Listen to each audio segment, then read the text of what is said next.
going on, everybody, and welcome to Bona Fide Bullshit, the podcast, and as well as on YouTube. This is episode 13. 13. Yes, it is. Lucky episode 13. Man, 13 big ones. And for those of you guys wondering who do watch us on YouTube, we got a bunch of the previous beginning shows that weren't filmed. They're up there audio only. There was a big request about that. People were asking, saying, hey, I would love to listen back to other shows, but I don't do podcasts. I do YouTube. So the audio versions are now up for you guys. I honestly don't know how to upload any of it. You don't know how to upload nothing? The same way our son doesn't know how to check his binder and his homeschooling setup that they got, or e-learning, I should say, not homeschooling, his e-learning setup. It's the same thing. Let me just cut you off for a second. I feel like this whole ball situation makes a big difference. The whole ball? Yeah. Explain to the people the whole ball situation. The ball situation is in this glass. For those people that are not watching. Shout out to our sponsors, Henny White. I'm just kidding. This one. Oh my god. I literally had one sip. One sip and you're Okay, focus. Okay. There's a big ball of ice in here, it's like the one large ball as opposed to many cubes, and I really do feel like it makes a difference. Oh my god, you're already done. It makes a huge difference. This is something that typically, there's certain bars that I'm a big guy. I love big guy at old You're a fashioned. big guy? I'll say, yeah, I'm a big guy. Big guy. I'm one of the guys. Give me shit. These motherfuckers are fucked up doing this podcast. Stop. It's my fault. Okay, go. But I'm Be serious. Yes. God. Bring it back, or else I'm cutting Reel you off. it in. Reel it in, or I'm cutting you off. You're taking your drink away. Really? You know how I get on Hennessy. It's it goes from happy to really angry. Alright, I get happy, so maybe within the 30 minutes people might get to see the angry part. Okay. But I'm really big into old fashions, and typically certain old fashions, when someone that knows how to make them and makes them real good, that's the type of ice they use. So I've been tapping into that too lately when we go out, and I really do like it. You have been dabbling in the bourbon. When I first met you, I've been dabbing a little bit. You were, watch out the kind of dab I'm talking about there, because some people might be like, oh, and not this one, but this one. I don't know which one that is. You're like, either or. Is that crack? No, it's just regular crack pipe. Oh. Just crack piping it. See what happens? We're watching a special this weekend on Netflix about crack. That was such a good special. But, it's something that you started to kind of get into when you were starting to dig the bourbons. Because when I first met you, you were typically into club soda. No, Ew, no, it was vodka and vodka sodas, right? No, I hate soda. I No, swear to God. something that's clear. Sometimes I don't know if you fucking know me at all. You don't know me. Face ass. And no, vodka tonic. Vodka tonic. I knew it was one of those Vodka soda weird literally ass. has no taste. Vodka soda, vodka Do you tonic, know whatever what that shit is. vodka soda is? It's similar to White Claw. It has no taste. Seltzer?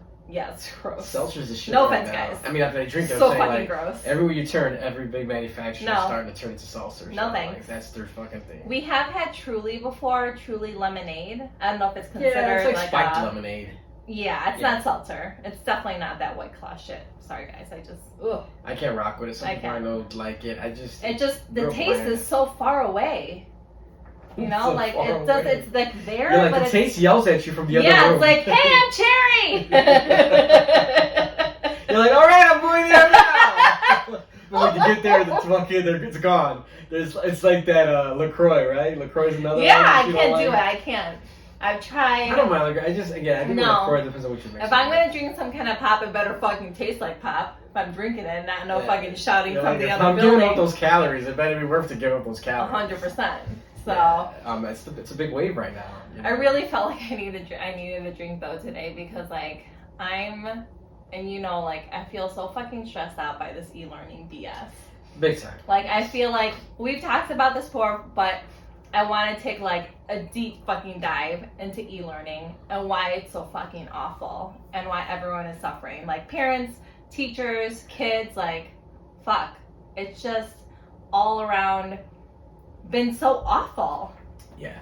I don't know if you have a different take on it because maybe you're not home as much, but for me, the hatred in my heart for it goes very deep. Yeah, I mean, obviously, you're right. I mean, I'm not there as much for it, but I will say this, the times that I am home and the times where if I was able to get home and work from home for a little bit, just that ignorant ass fucking zip. Just want everyone to hear that's not on YouTube that I'm drinking. Yeah.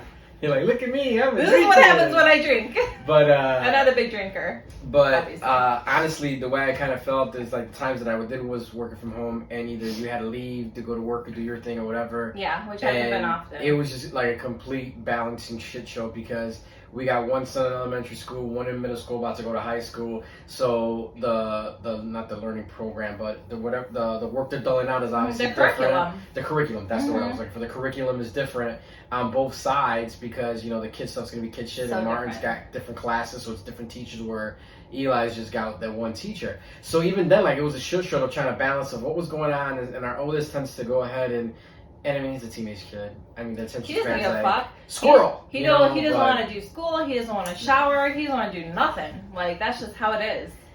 Yeah, and so, like, I mean, when I got a little bit of the taste of that I had, it's just like, what the fuck is going on? It's a lot.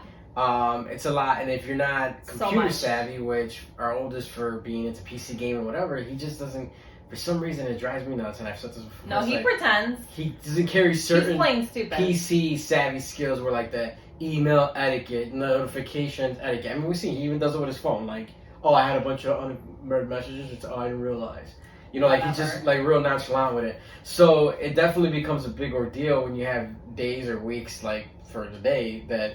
you go in there, and now with school, man, when we were kids, thank God that they didn't have this set up. Like, I know. If you missing something, if There's you didn't have excuse. something in a spot, like we emailed you, we texted you, we put a notification on the Canvas page, we did this. Like, there's seriously no excuse. No fucking excuse whatsoever to go ahead and not finish your shit and not receive your shit. I remember one time when this all kicked off, he's like, "Why didn't I had that?"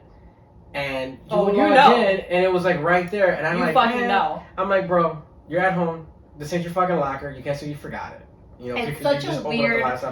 It's a weird balance because, like, listen, like my family did not fuck around when it came to school. Like, we are Asian and we take that shit to the heart. You do good, you do well in school, and like that's it. Look at your way. That's racist. You go to disrespect your family's honor. We're not even that kind of Asian, so I'm just saying. But anyways, like, we don't fuck around. Like, you do well in school, that is fucking it. So, like, it's so hard because, like, the balance is so off. And, like, with Martin, he's smart. Like, he's a smart fucking kid. Like, without trying, without studying, without, like, anything, he's smart. He's just lazy because he's a teenager. He's a boy. Like... all this e-learning BS is all new, and you could slack off in different ways, like not turn on your camera, or like have your fucking forehead in the camera, like, or walk around and get snacks, or go to the bathroom and like listen to music. I know at some point they banned Bluetooth or some shit like that, he said. So, but, and then when it comes to little Eli, it's like, he's so little, he needs help like all the time. It's like, Mom, I need this. Mom, where's my pencil? Mom, how do I spell this? Mom, how, and like, in the midst of all that happening in the morning, it's like I still work, like I work at home when I'm not out to work yet, and I have phone calls and texts and emails, and it's like so much for everyone. So much for everyone. It's so much e-learning.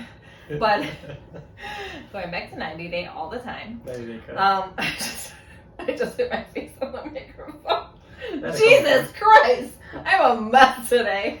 Anyway, so you're cut off. I'm sweating. I'll be honest, I'm sweating. But yeah, and then it comes back to like I feel bad because not only am I mad and upset and frustrated, I also feel for them because it sucks.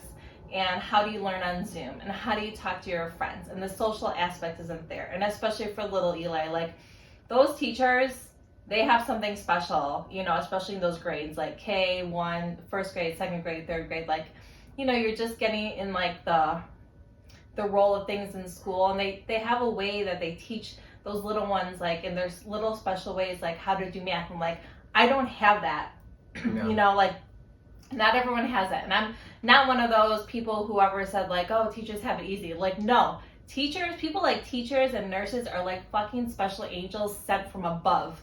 That like have the patience and the love to like teach kids, because I can't even do that. I can't even teach my own. So it's so fucking hard these days, and I think everyone is suffering. Even from the teachers that I've like met with clients who are teachers, even they talk about how frustrated they are, you know? Yeah, I mean, there's a lot to it. Like, I mean, Eli's teacher, she ended up retiring earlier than she wanted to.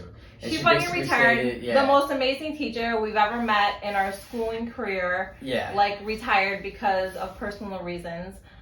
So we got another one, and I mean, but I'm sure it was also driven by the way they're doing things now, because a lot of teachers are getting. So I'm real good friends with an old teacher of mine, and him and I were talking, and he was saying, dude, he's like, you know, the district doesn't even know whether they're coming or going. They're just pulling shit out their ass.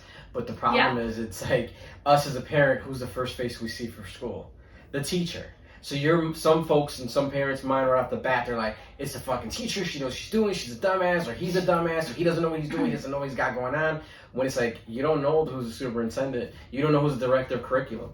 I, many moons ago, worked for a school district, and I've seen the inner workings of how that shit gets run on the district end and then gets given out to the teachers, and it's the teacher's job to go ahead and all of us are at the losing end right now. Yeah, and they're the face of it. And I know he had shared some frustrations about the way they were doing things, the way they were handling stuff, and then you got every district is different, and every school is different, and every region is different from county, so it becomes this big, weird, odd mix, and now that things are slowly starting to open up again, our oldest is doing hybrid. This will be his first full week of doing hybrid. But it's only 2 days a week for 3 hours a day. So now it's like their schedule is even more fucked up because he was so used to being here every day, as much as he loved it or hated it.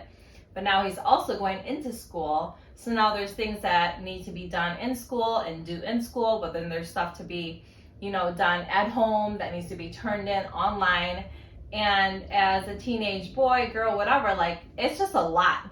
It's a lot coming in. But at the same time, I personally get frustrated because I'm like, this is your one job. School is your one job. So to me, maybe coming from like an Asian family, I really don't know. Like, there's no excuse. That's your job. You fucking do it. You do it well. We're not that kind of Asian, okay? We're just not. Let's find something Filipino. I don't know what that would be, honestly. Because we're amazing and perfect.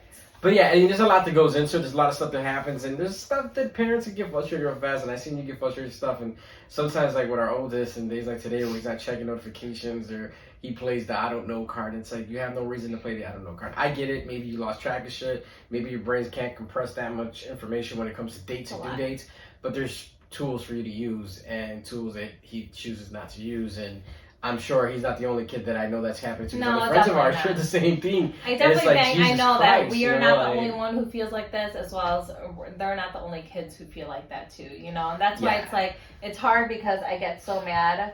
But then of course, like, the mom guilt also kicks in, like, oh my God, I'm not doing enough. Like, I need to do more. I need to do this, like, which I can't. Like, I physically and mentally do not have the fucking capacity to do any more. Like, I just can't. Like, there's no more energy. There's no more hours in the day. Like, you know, it was crazy because I was talking to a coworker of mine, and I had mentioned we were talking about the crazy weather that's supposed to be coming today in the state of Illinois, which is freaking everybody out. Like, motherfuckers, we've been I don't even think it started snowing yet either, right? Yeah, well, now it's got some high winds and little flood, but the amount of stuff, and I'm not gonna go off on that whole thing, but maybe we'll go on a little bit, just talk about the weather in particular. But she was telling me, she was like, you're such a dad. She was asking, she works mainly from home, and she goes, oh, you're not, I was in the office. She's like, oh, you're not working from home. I says, nah, there's times I do, times I don't.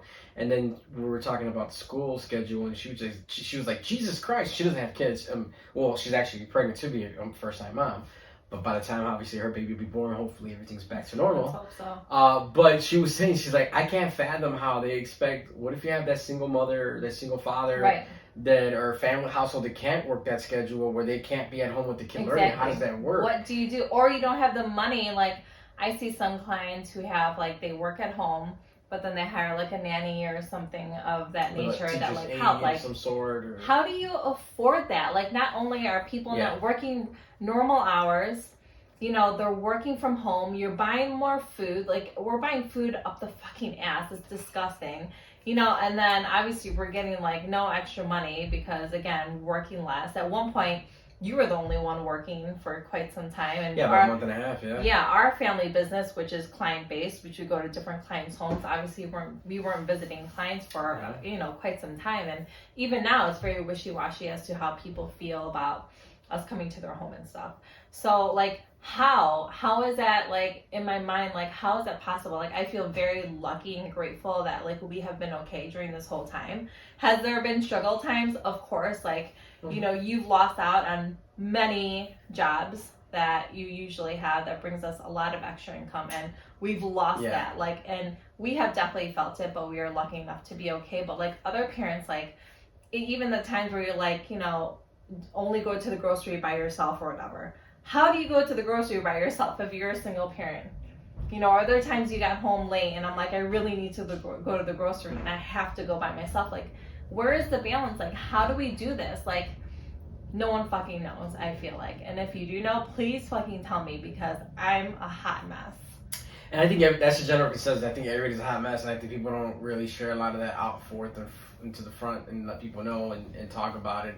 It's something that obviously we're like an open book, as you guys see and hear from us. You just see it like those moms and other homes that have like those perfect little school setups. Like, you know what our school setup is? In the middle of our fucking living room, like a fucking train wreck, with fucking papers everywhere, scraps, the trifolds, though. I have fucking trifolds to block them from each other so they don't talk and fuck around, which they still do. I had a buddy stopped over. Shout out to Steven. He's one of our listeners. Steven came by real quick, and he goes, "Oh shit, trifolds?" And I was like, "Yeah, it's because we have an issue where he's looking at me, he's looking at me, he's looking at me, he's pointing at me, he's seeing me." Yeah. You know, the trifolds Mom, mine's doing this. Put you in a little pocket. Stop. Yeah, and it separates. And at first, when I first saw it, I was like, "What the fuck?" And then I seen that it does work wonders, and you stick them in a trifold. It's like the blinders on the side of a horse. I mean, at least trying to, quite honestly. It drives me nuts. They drive me, like, there are some days I'm looking forward to going to work just for a little break time and talk to other adults and be in my work van by myself. And sometimes I don't even put on the music. Like, I'm literally just driving just so like my mind literally has to not think about something at least for a good 25 minutes. I mean, everybody needs that break, that getaway, you know what I mean? Like, amongst the stress that I deal with on a daily basis at my 9 to 5, my release is I just light up a cigar real quick, whether that's a 30, 40-minute getaway, to just be like... Yeah, and usually you have like between a 30 and 45-minute drive home every day and to and from. So that is kind of nice to have that time to light up a cigar, you know, whatever. Especially now with the weather that we got going on, I don't get to hang out outside and smoke, so... I hotbox my car, but I do the proper thing so that my car doesn't smell like a cigar car. It's always fresh and clean. No, it doesn't. It doesn't smell I have clean. the right formula worked up and make sure, because with the weather, like I said, during this time, you can't go ahead and get it in. But it's fine because it's your car and you can do what the fuck you want in it. Yeah, but I make sure, like, I take care of my shit and I don't leave shit lingering. I do the proper things. No, it's not terrible, but I could definitely smell it. I guess you can. I need a better freshener situation, but don't worry because Martin told me the biz. Well, that's good. Shout out to Martin, Untouched Shy, hooking it up. Giving his inside industry secrets right there. I know, oh my God. But, yeah, so as I said earlier, I mentioned for those of our listeners who are local here to Illinois, or those that are in states because I know we got listeners all over the East Coast as well as the West Coast, even fucking Germany and France, as we're looking at some feedback numbers. But that's exciting. I mean, we were talking about a little before we started the show about this fucking weather that's coming in. Like, they're saying 4 to 6 inches of snow, whatever. But the amount of people freaking out, it's like everybody hits the reset button and forgets. Well, even you made me nervous. You're like, well, you're going to Clientele, you better watch out because there's a big fucking snowstorm. I'm just not a big fan of driving. I'm not a big fan of driving in it when everyone's out. And if it's fucking 3 o'clock in the morning, it's coming down, cool. Because I know I'm the only car out there, and I know I'm controlling when I'm driving. I know. But when you're leaving, when cars are coming from work, coming home, and people are leaving out, like, and then you have that, and they have high winds, it creates a fucking shit show. But it's funny, it will shut down real fast. You know? I don't, as for as long as I've lived in Illinois my entire fucking life, like, I don't like driving in the snow. And my car, my Jeep, which the looks of it looks like... To the naked eye, everybody's like, oh, she's gotta be fucking flying in that shit. You must have so much fun in winter. No, first of all, if you guys don't know this, Jeeps are super light. Like, the truck itself is light as fuck. So, like, you're, like, liable to go anywhere. And if you don't have, like, all-weather terrain tires or snow tires or what have you, and you switch them around per season, which I do not, My tires are off-roading It's tires. too fucking big to be doing that all the time. They're ignorant and big, just like me, and I like them because they look cool. But other than that, they don't do shit when it comes to the weather. When it rains, I drive like Miss Daisy. When it snows, I drive like Miss Daisy. Like, except, it's only when it's dry I could drive like a normal You're like in the summer person. when I'm hanging out at the car shows at the mall. With my doors off, like, woo! It's like, hell yeah, it's not. But come winter, that's fall it. the fuck back. Like this. What else? Driving Miss Daisy. Yeah. Be careful how you do it. I mean, yeah, most people don't realize that, because some of those are like made to go rock climbing and shit like that. So it's got that balance, and you also got like the lift kit on there, so you sit a little bit more up and wobbly and.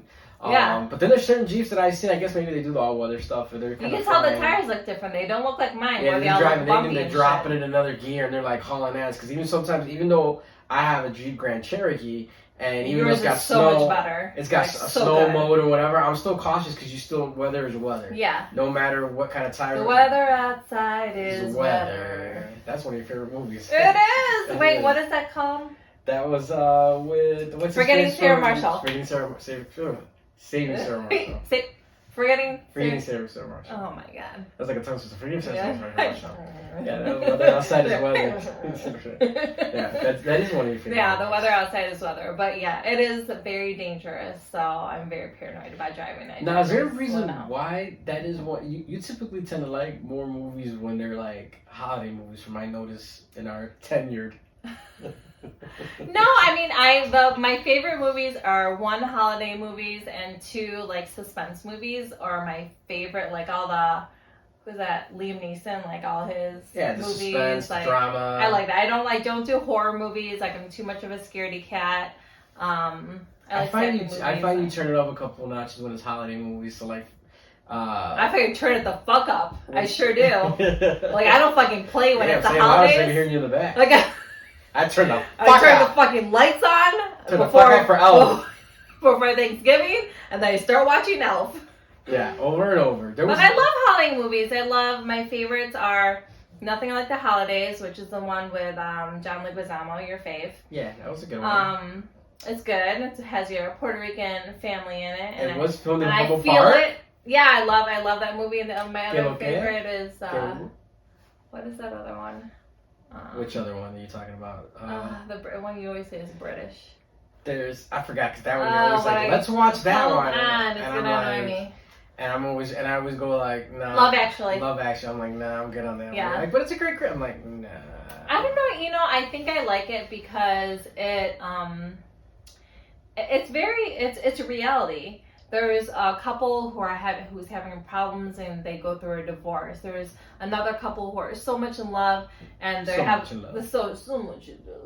And they have their best friend on the outside watching them who's almost in love with his girlfriend because he just sees, I think, how perfect she is and how perfect. And there was like a lot of like actors. That movie I don't remember being as big, maybe because again I didn't pay attention to when it came out. Yep. But as big as it was, there's a lot of actors that are now you still see doing movies and you can be like, hey, that's from that movie. They even have the little kid who does the drums in the movie who has his first little love. Like they show love and families at the airport and how like, sometimes you're at the airport and you're just not paying attention because you're traveling, trying to get to wherever you are. But like if you stop and say like, I personally love the airport. I know sometimes you get like super anxious at the airport. Like the airport gives me the chaos in the airport gives me I love traveling. I mean, when you look around, like I legitimately enjoy being there. Yeah, exactly. I love people watching. I love people watching. And I think that's in the movie. It just shows like if you take a minute to look around, you'll see the families who are like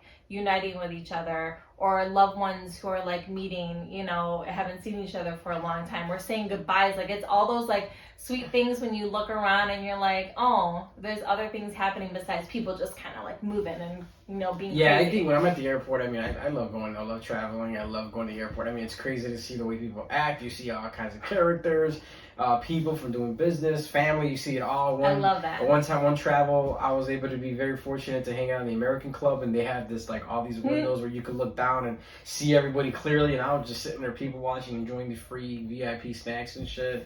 Meeting people is my favorite. I think that's why I love our family business so much, is because I get to meet people every single day, a new person every single day.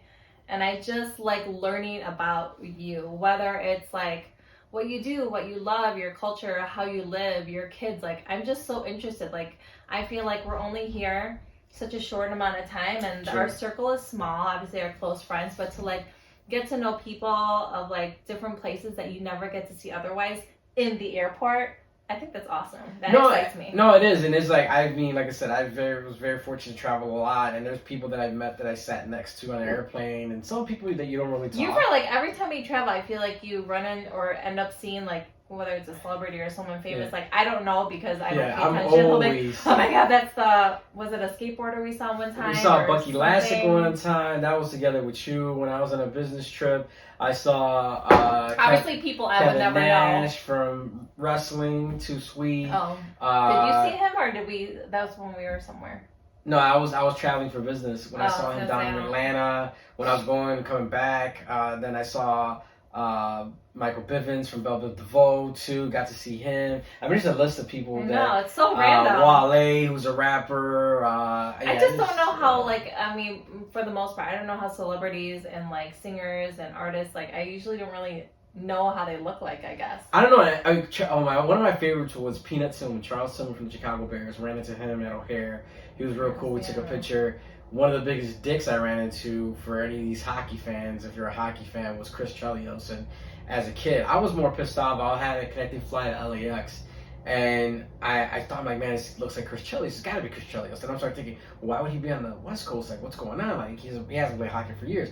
Now, mind you, when he was playing for the Blackhawks, good old number 7 when he was playing for them, I was like the only Puerto Rican kid that used to watch hockey because I was always interested in it and get made fun of. Like, that wasn't the Puerto Rican thing to do to watch hockey. Watch a baseball. Yeah, baseball and basketball. So, like, I was like, oh my God. And I wanted to share that story with him. Like, hey, man, I took so much shit. So I go, hey, you're Chris Chelios. And he looks at me and goes, yeah, and turns his face. So then I was like, all right, so there goes that story. So I was like, well, then fuck you too then, you know. You should do a TikTok like that girl that you sent me that one time that did a TikTok about all the Jersey Shore cast that she met. She was like, Ronnie, 100% or something like that. Yeah. This person, 100%. No, it was 1 out of 10 that she gave 1 out of 10, 1 out of 10, yeah. Vinny, like, -10. I was like, oh, man. Which is crazy because Vinny actually, years one of back. The popular ones? Well, no, years back he stopped at Easy's Barbershop to get a haircut. Did he? Yeah, he had some kind of club event that was going on, and somebody that Easy cuts their hair, who's a promoter, brought him there, and I think now that I think I missed that. Now that I think of it, if I can't remember it right now, I think his stipulation was if they wanted a picture, it had to be a group picture with other guys, and then he was gonna leave. It wasn't gonna be like, okay, 1, okay, 2. So, and Easy's always respectful of that because there's been people of famous or celebrity status that I brought him. He had, but people that I've invited to go get their haircut by him, people that I knew in the industry, and he was real respectful. He always says, "No, we just take a group picture, let everybody, he knows he's respectful of their time." So maybe that could have been. I'm thinking of it. I gotta revisit that. I don't know. He is kind of quirky though. Who? He's a quirky dude, Vinny. Oh yeah, he's got a little bit of oddness. He's so quirky. Yeah, Keto Guido. The Keto Guido. Yeah, he's. And the stripper. Yeah, I think since his popularity gained with him and Paulie on the side, I think that's what kind of made him get a little bit more cocky than normal. I think back in the day he was more chill with it, and I think he looked so different before. When we were watching clips the other day, he kind of looked like Daddy Yankee, kind of. I think it's a fade.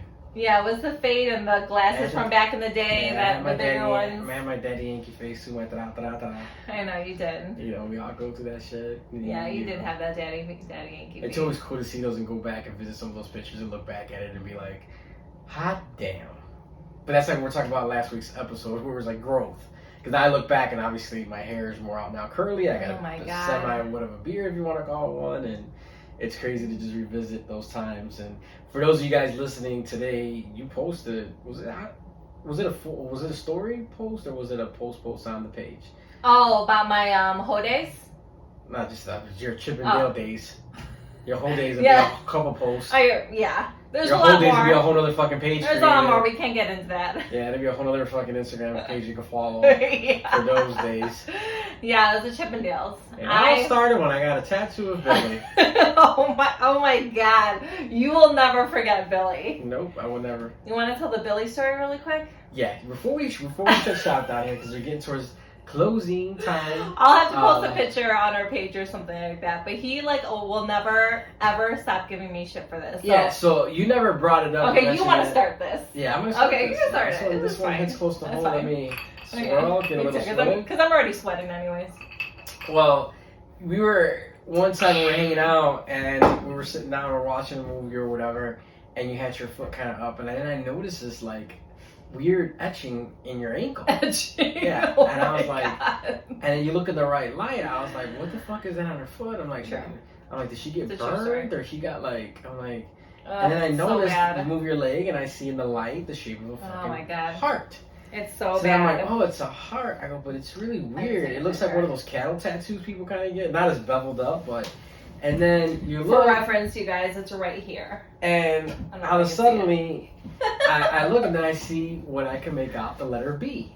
And I'm like, what the fuck is a heart and a B for? And out of all the tattoos she's got, she hasn't gotten this thing covered up or it's done really fucking a la Cook County prison style.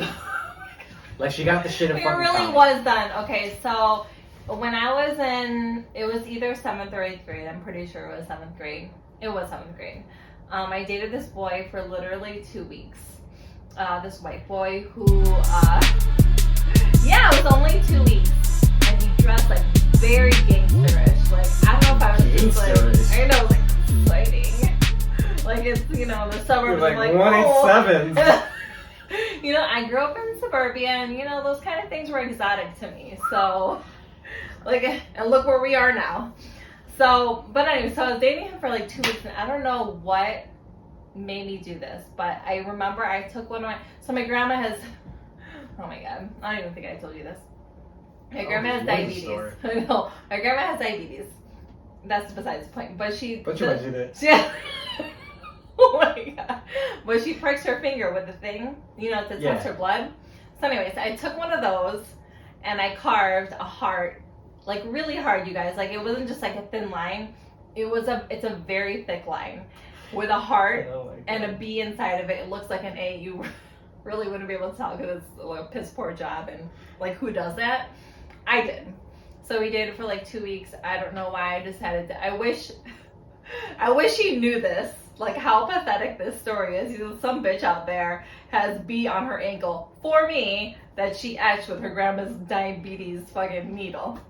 Great. So there it is, okay?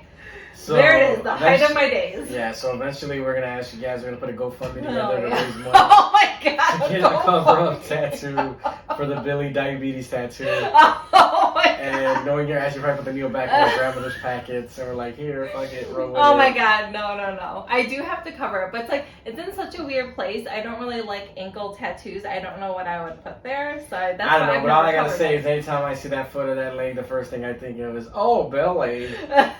You're like, ah! Yeah. You hit it out of the way. Spit at her ankle and shit. You're a little upset about that. So those for you who follow us on Instagram at Bona Fide _BS, you'll be able to see that luxurious picture of have to take a little pick up this ankle right here of this cankle. Let me get some lotion. Let me put some lotion on this cankle and take a little pick of it. Shave it up, do a little quick, line up. Line it up. Let me fade up this ankle. Oh my God. Well, folks, and on that note, it has been another awesome try to week. drink less next time. Yeah, she's gonna try. Or maybe more. Or double. Or maybe I'll just drink in. You know what I mean? Cigars? Yeah, I'm all over for cigars. Cigars in here? Hell yeah. No, not the cigars. But folks, cigars. We appreciate you guys tuning in with us each and every week, rocking out with us here on your favorite podcast platforms. Damn. Your favorite podcast. You said platforms. On your favorite podcast platforms. Rocking out with us as well as on YouTube. Once again, we appreciate it. We look forward to checking in with you guys next week. You thought he was a DJ? Thanks for tuning in. Because you have that voice, you're like, thanks for tuning in to your favorite podcast. You forgot I did radio too. And radio. That's not you're in the industry. Industry. Why are we in the industry? Oh, Billy. Till next week, peeps. Bye, bitches.